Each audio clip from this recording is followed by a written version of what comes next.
Hello grade 9 students! Welcome back to my YouTube channel, Angelito Panuncio. In this video, you will learn how to derive quadratic formula. Negative b plus minus square root of b squared less 4ac and all over 2a. Negative b plus minus square root of b squared less 4ac and all over 2a. So, ayan. So, saan nga ba galing ang ating quadratic formula? Okay, so we can derive quadratic formula using the method of completing the square. So, let's consider the standard form of our quadratic equation. We have ax squared plus bx plus c is equal to 0. So, the first step in completing the square is isolate the constant. So, ano yung constant natin dito? We have positive c. So, isolate natin siya. We have ax squared plus bx is equal to, from positive c magiging negative c. Okay, next step. Merong numerical coefficient na a yung ating x squared. So, i-divide natin siya both sides ng a. Divide both sides by a. So, we have x squared plus b over a, x is equal to negative c over a. Okay, next step. Gawin nating perfect square trinomial yung left side ng ating equation. So, we have x squared plus b over a, x plus blank is equal now to negative c over a plus blank. Kung ano man yung i-add natin para maging perfect square trinomial yung ating equation. So, paano ulit gawing perfect square trinomial? So, b over a divided by 2 or multiply na lang natin siya ng 1/2. So, we have b over a multiply natin ng 1/2 times 1/2 and is equal now to b over 2a. And then, square natin siya. So, square. So, we have b squared over, tanggalin na natin ito, over 2 squared is 4. Then, a squared, we have a squared. Then next, syempre, kung ano yung add natin dito sa ating left side ng ating equation, ganun din yung i-add natin sa right side ng ating equation. So, we have b squared over 4a squared. Gets? Okay, next step tayo. Since perfect square trinomial na to, gawin naman natin siyang square of a binomial.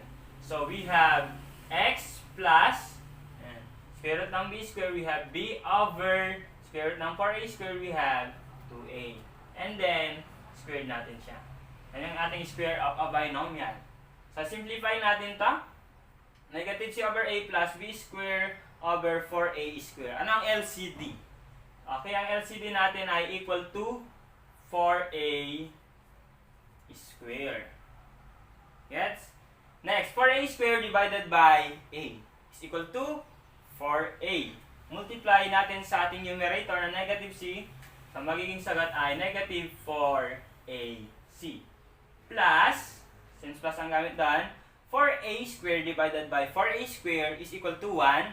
Multiply natin sa ating numerator na b squared. So, we have b squared. Yan. Next, apply natin yung square root property or extracting the square root. So, apply natin kan. Yan.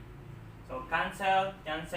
So, matitira we have x plus b over 2a is equal now to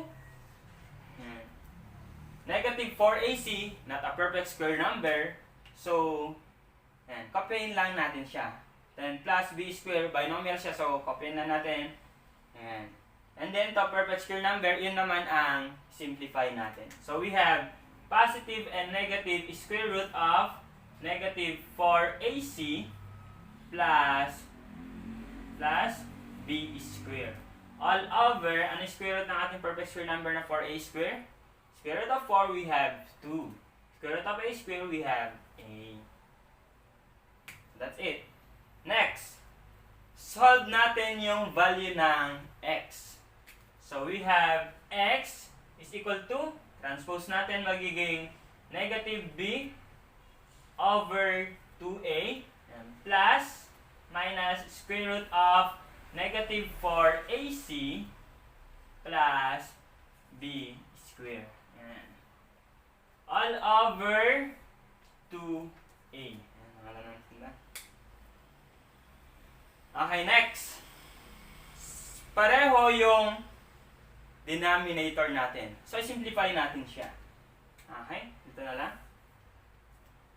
So, we have x is equal to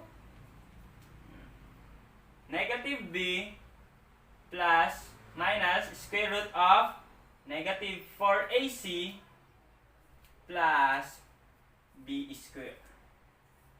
All over, yan. Yung denominator natin pareho, so magiging 2a na lang. Okay, next, pareho na ba? Yan, nagkabaliktad lang. So, interchange lang natin siya, magiging x is equal to negative b plus minus square root of b square less 4ac all over 2a. So, same na?